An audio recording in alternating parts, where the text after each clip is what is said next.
Hello friend welcome to my channel your job in Assam. तो मुख्यमंत्री doctor Hemant विश्व शर्मा सारे कोआ मते आज 6 नवेम्बरत DWR जी 5550 पदर जी LP और UP शिक्षक पदर जी फाइनल रिजाल्ट हे फाइनल रिजाल्ट आज डिक्लियर करा हबो। और এই কথাটো এই নিউজটোৱে সকলোবিলাক নিউজ চেনেলতে বজাইছিল যে 6 নৱেম্বৰৰ দিনাখন DWR LP আৰু UP পদৰ যি ফাইনেল ৰিজাল্ট এই ফাইনেল ৰিজাল্টটো ডিক্লিয়াৰ কৰিব। তো এইটো আৰু এটা লগতে মই আৰু এটা কথা কওঁ, আপোনালোকে যিসকল কেণ্ডিডেটে কৈ আছে যে যদি আজিৰ দিনত ৰিজাল্টটো প্ৰকাশ কৰে তেতিয়াহ'লে DWR ফালৰ পৰা এতিয়াও কিয় এখন নোটিছ প্ৰকাশ কৰা হোৱা নাই। তো আপোনালোকে জানে ইয়াৰ আগতেই যে দুখন লিষ্ট প্ৰকাশ কৰিছে, সেই দুখন লিষ্ট প্ৰকাশ কৰাৰ কিছু সময় আগতে সেই নোটিছ প্ৰকাশ কৰিছিল। তো ইয়াৰ বাবে আপোনালোকে টেনশ্যন কৰিব নালাগে, আজিও ঠিক তেনেকৈয়ে নোটিছ প্ৰকাশ কৰিব।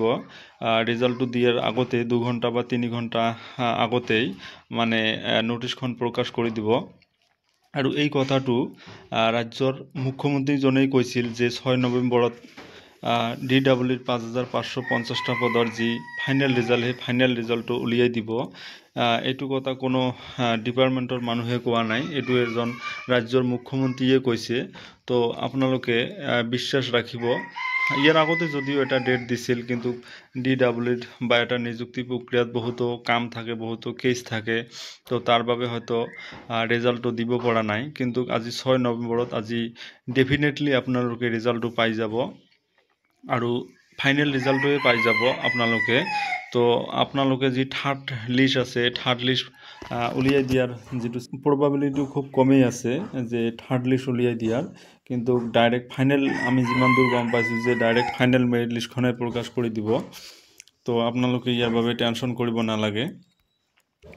তো ইয়াৰ তাৰপিছতে মই আৰু এটা কথা ক'ব বিচাৰিছোঁ, আপোনালোকৰ এইবাৰ কিন্তু কাট অফটো যিবিলাক কেণ্ডিডেটৰ মানে 0.1235 বা অলপ মাৰ্কছৰ বাবে ৰৈ আছে, তেওঁলোকে কিন্তু ডাইৰেক্ট ফাইনেল মেৰিট লিষ্টত তেওঁলোকৰ নামটো অন্তৰ্ভুক্ত কৰিব পাৰিব। তো বহুতো কেণ্ডিডেটে হয়তো বহুত চিন্তা কৰি আছে যে আমি অলপ মাৰ্কছৰ বাবে ৰৈ আছোঁ, কিন্তু আমাৰ নামটো আহিবনে নাই। তো মই আপোনালোকক কৈ আছোঁ, আপোনালোকে টেনশ্যন নকৰিব। আপোনালোকে যেতিয়া ৰিজাল্টটো দিব তেতিয়া আপোনালোকে নিশ্চয় আপোনালোকৰ যিসকল কেণ্ডিডেটৰ মানে পইণ্টত ৰৈ আছে, 1 2 3 4 পইণ্টৰ বাবে বা 5 পইণ্টৰ বাবে ৰৈ আছে, তেওঁলোকে আপোনালোকে ফাইনেল ৰিজাল্টত আপোনালোকৰ নামটো পাই যাব।